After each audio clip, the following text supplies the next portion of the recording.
आज आपण करणार आहोत अतिशय पौष्टिक अशी कढीपत्त्याची पचडी। साऊथ इंडियन लोकांच्या आहारात ही पचडी नेहमीच असते। अतिशय सोपी पद्धत आहे आणि एकदम पटकन होते। ही पचडी म्हणजे इम्युनिटी बूस्टरच। केस गळती कमी करणे किंवा केस वाढीसाठी अतिशय गुणकारी अशी रेसिपी आहे। रेसिपीला आपण सुरुवात करूयात। या कढीपत्त्याची पचडीची टेस्ट ना तिखट आंबट गोड अशी असते। सो सगळ्यात आधी आपण चिंच आणि गुळाचं पाणी करून घेऊयात। इथे मी अगदी जराशी चिंच घेतले आणि जितकी चिंच आहे त्याच्या अर्धा गुळ घेतलाय। त्यात मी पाव कप पाणी घालते। हे सगळं आता कुस्करून घेते, सगळं मिक्स करून घेते आणि हे आपल्याला एक 15 ते 20 मिनिटं असं झाकून भिजत ठेवायचं आहे। गुळ हा आताच कुस्करून सगळा पाण्यात ना विरघळवून घ्यायचा आहे। चिंच गुळाचं पाणी आता करायला ठेवले, तोवर आपण पुढची प्रोसेस करून घेऊयात। तर एका पॅन मध्ये मी 1.5 ते 2 चमचे असं तेल घेतलंय। तेल थोडंसं गरम करून घ्यायचंय। तेल हलकं गरम झालं की त्यामध्ये घालायची 1 टीस्पून मोहरी। मोहरी चांगली फुलून द्यायची, चांगली तडतडली पाहिजे। मोहरी चांगली तडतडली की त्यामध्ये घालायचे 1 टीस्पून जिरे। जिरे पण चांगले आपल्याला फुलवून घ्यायचेत।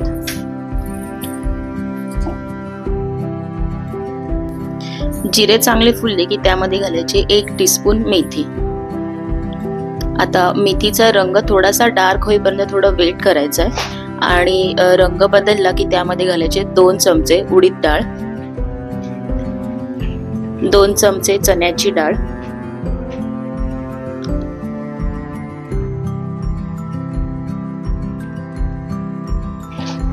आणि 3 ते 4 बारीक चिरलेल्या हिरव्या मिरच्या। मिरच्या आपण कमी जास्तही करू शकतो। जास्त तिखट हवी असेल एखादी दुसरी मिरची वाढवायची। आता हे चांगलं 2 मिनिटं आपल्याला भाजून घ्यायचंय। गॅस हा वाढवायचा नाही, नाहीतर सगळं जळून जाईल। लो टू मीडियम फ्लेम वरतीच आपल्याला हे चांगलं 2 मिनिटं परतवून घ्यायचंय।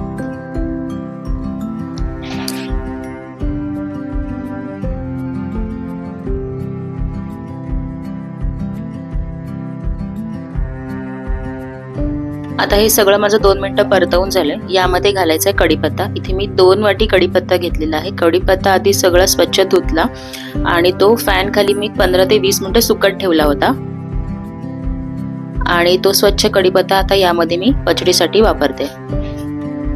कढीपत्ता सुद्धा आपल्याला 2 मिनिटं या सगळ्यासोबत चांगला मिसळून घ्यायचा आहे, चांगला भाजून घ्यायचा आहे। कढीपत्ता टाकल्यावरती ना असा तडतडण्याचा आवाज होतो। तो तडतडण्याचा आवाज कमी होईपर्यंत आपल्याला हा कढीपत्ता भाजून घ्यायचा आहे।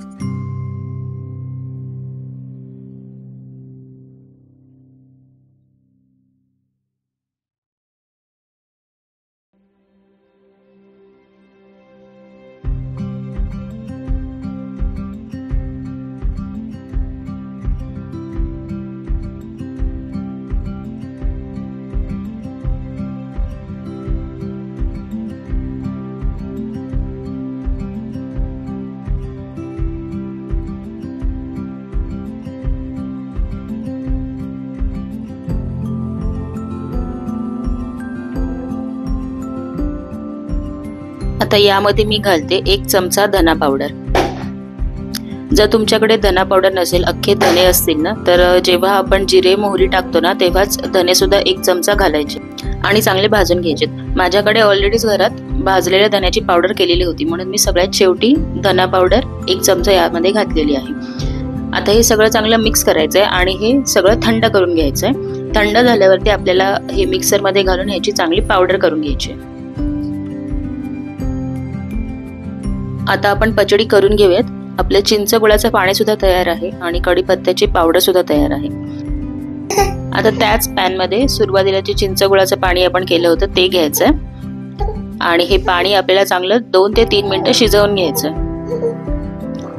गॅस आता सुद्धा लो टू मीडियमच ठेवायचा आहे।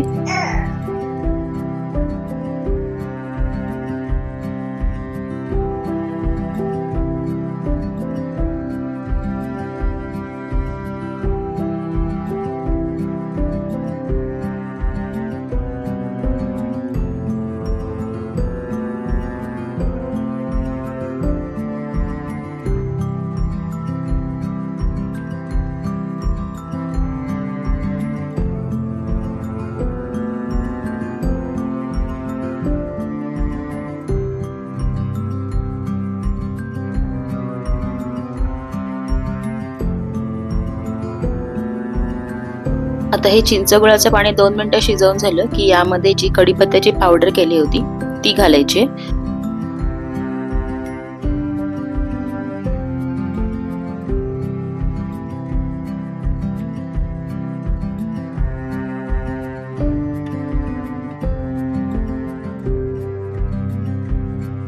हे आता सगळं एकजीव करून घेऊयात।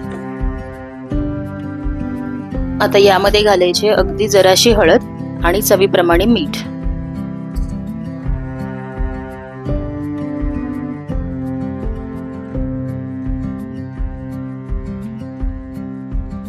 हे चांगलं आता सगळं मिक्स करायचंय। आणखी एक 2 ते 3 मिनिटं आपल्याला हे भाजून घ्यायचंय।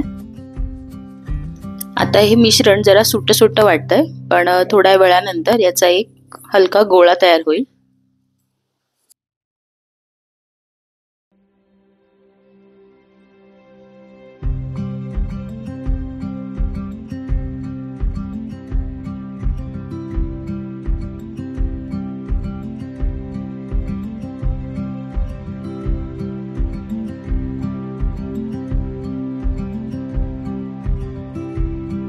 दोन ते 3 मिनिटं आता हे मी चांगलं भाजून घेतलेलं आहे आणि याचा बघू शकता गोळा सुद्धा तयार झालेला आहे। अशा प्रकारे अजिबात भांड्यांचा पसारा न करता आणि एकदम सोप्या पद्धतीने कढीपत्त्याची पचडी तयार आहे। तुम्ही सुद्धा ही रेसिपी नक्की ट्राय करा आणि कशी होते हे कमेंट बॉक्समध्ये मला नक्की कळवा। रेसिपी आवडली असेल तर चॅनेलला सबस्क्राईब करा, व्हिडिओजना लाईक करा आणि जास्तीत जास्त शेअर करा। Thank you so much for watching.